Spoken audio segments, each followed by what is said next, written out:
Hello friends, இன்றைக்கி சென்னா குன்னி கருவாட்டு குழம்பு ரெசிபி செய்ய போகிறோம். இது இறால் குஞ்சு அப்படின்னு சொல்லுவாங்க. அப்புறம் இன்னொரு பேர் சென்னா குன்னி அப்படி சொல்லுவாங்க. இது எப்போயுமே நம்ம கடையிலேருந்து வாங்கிட்டு நல்லா சுத்தமாக இருக்கான்னு பார்த்துக்கணும். எந்த விதமான ஸ்டாப்லர் பின்லாம் இல்லையான்னு செக் பண்ணிக்கணும். ஏன்னா சம்டைம்ஸ் பேக்கெட்டில் ஸ்டாப்லர் பின்லாம் போட்டிருப்பாங்க இல்லையா, அதெல்லாம் செக் பண்ணிக்கோங்க. ஸோ நெக்ஸ்ட் பார்த்திங்கன்னா அதுக்கு தேவையான இன்க்ரீடியன்ஸ் எல்லாமே ரெடி பண்ணி வச்சுருக்கோம் பாருங்கள். ஸோ சென்னா குன்னி, வெங்காயம், பூண்டு, புளி கரைச்சல், புளியை நல்லா கரைச்சி ஃபில்டர் பண்ணி வச்சுருக்கோம். பழைய புளி எடுத்து வச்சுருக்கோம், நல்லாயிருக்கும். கொத்தமல்லி, கருவேப்பிலை, மிளகாய்த்தூள், மஞ்சள் தூள், கல் உப்பு, தக்காளி, கத்திரிக்காய், உருளைக்கிழங்கு. ஸோ கத்திரிக்காய் உருளைக்கிழங்கெல்லாம் கட் பண்ணி தண்ணியில் போட்டு வச்சுருக்கோம். சரி வாங்க சமைக்க ஸ்டார்ட் பண்ணிடலாம். கேஸ் ஸ்டவ் ஆன் பண்ணியாச்சு, ஒரு பாத்திரம் வச்சாச்சு. ஸோ அதில் எந்த ஈரம் இல்லாத அளவுக்கு நல்லா காய வச்சுக்கலாம்.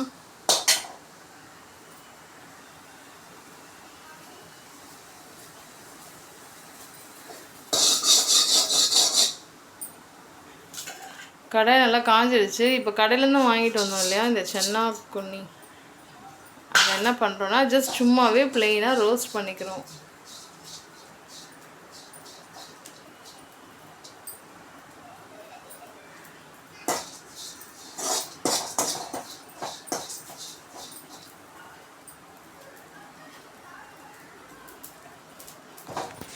இது இறால் குஞ்சு அப்படின்னு சொன்னால் தான் நிறைய பேருக்கு தெரியும். தமிழ்நாட்டில் எல்லோரும் சென்னா குன்னி அப்படின்னு சொல்லுவாங்க. ஸோ ப்ளெயினாக நம்ம ரோஸ்ட் பண்ணிக்கிட்டோம். ரோஸ்ட் பண்ணிவிட்டு ஒரு பிளேட்டில் ட்ரான்ஸ்ஃபர் பண்ணியாச்சு. இதை வறுத்த உடனே அந்த ஸ்மெல் வந்துடுச்சு. இப்போ நம்ம ஆயில் ஊற்றிக்கலாம்.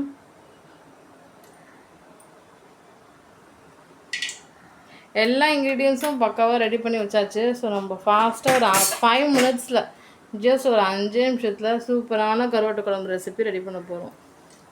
கடுகு போட்டுக்கலாம்.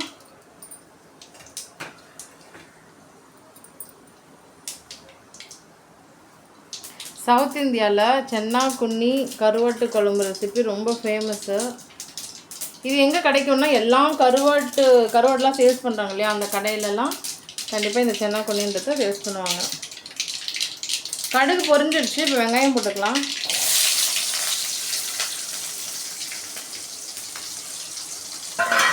வெங்காயத்தை நல்லா வதக்கிக்கோங்க. கலர் பார்த்திங்கன்னா ஒரு பொன்னிறமான கலருக்கு மாறணும். ஒரு கோல்டன் ப்ரௌன் கலருக்கு மாறினதுக்கப்புறமா தான் தக்காளி போட்டு வதக்கணும். ஸோ ஒரு 2 மினிட்ஸ் அப்படியே விட்டுடலாம். வெங்காயம் நல்லா வதங்கி வரட்டும்.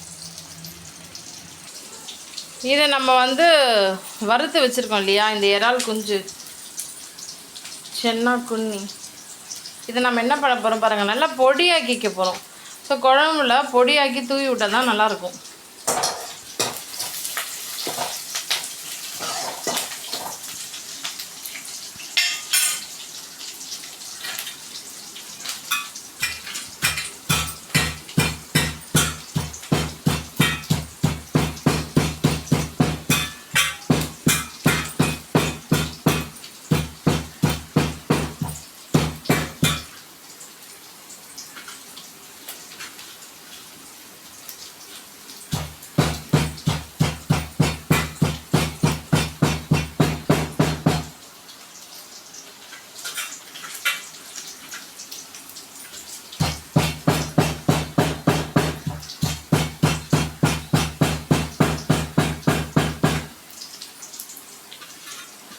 எவ்வளோ முடியுதோ அந்த அளவுக்கு நல்லா நசுக்கி தூளாக்கி வச்சுக்கோங்க.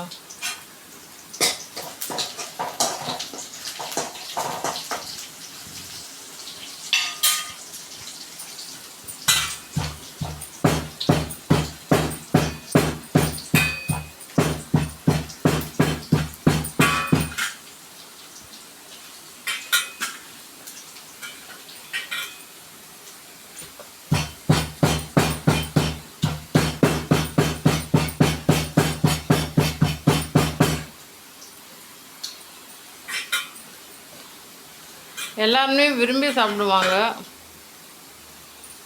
இப்போ சில குழந்தைங்கள்லாம் சரியாக சாப்பிட மாட்டேங்குது அப்படிலாம் சொல்கிறாங்க இல்லையா, அது மாதிரி சாப்பிடாத குழந்தைங்க கூட இந்த குழம்பு வச்சு சாப்பாடு போட்டு பிசைஞ்சு ஊட்டி போகிறாங்க, நல்லா சாப்பிடுவாங்க. அந்த அளவுக்கு இது ரொம்ப டேஸ்ட்டாக இருக்கும். யாருமே வேண்டான்னே சொல்ல மாட்டாங்க. ஸோ வெங்காயம் வதங்கிடுச்சு. இப்போ தக்காளி போட்டு வதக்கிக்கலாம்.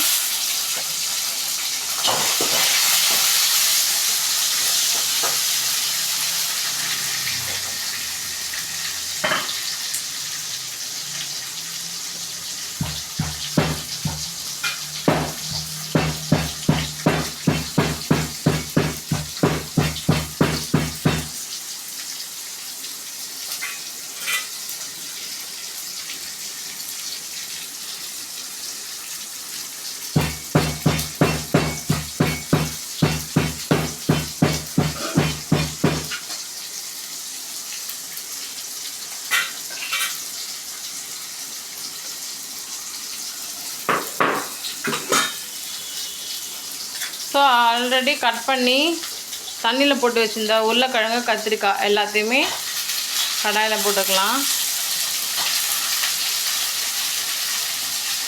பாருங்கள், உருளைக்கிழங்கு, கத்திரிக்காய் எல்லாத்தையும் கடாயில் போட்டாச்சா. இப்போ நல்லா வதக்கிக்கலாம்.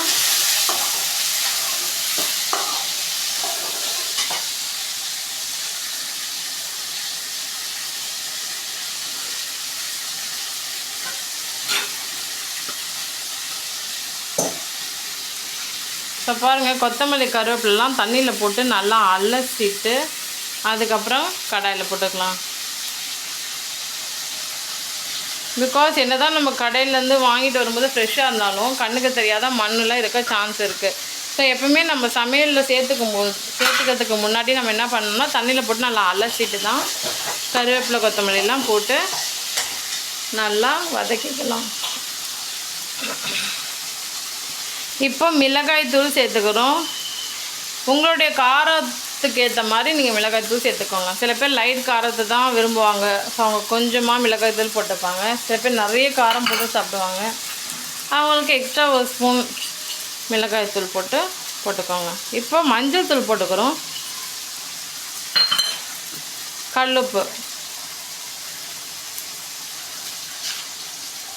கல்லுப்பு சேர்த்துக்கலாம்.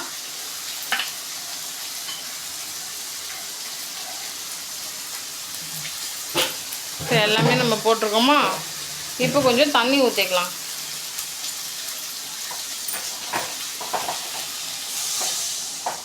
தண்ணி ஊற்றி கரண்டி வச்சு நல்லா கிண்டி விட்டுக்கோங்க.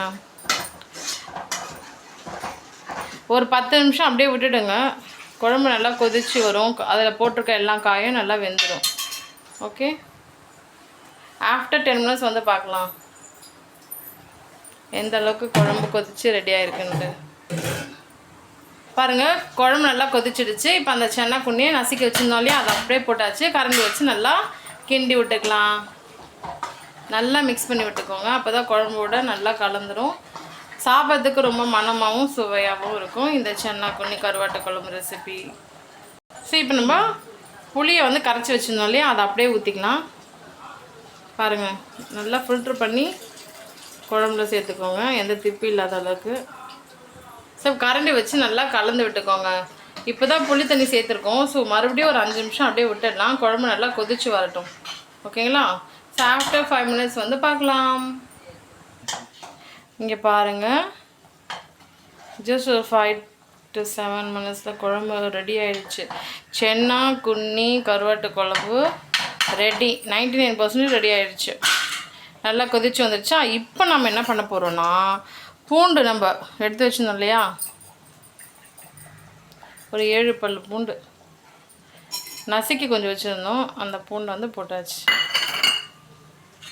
எப்போவுமே இது மாதிரி சென்னா குன்னி கருவாட்டு குழம்புலாம் செய்கிறோம் அப்படின்னா ஃபைனலாக பூண்டு வந்து போடணும்.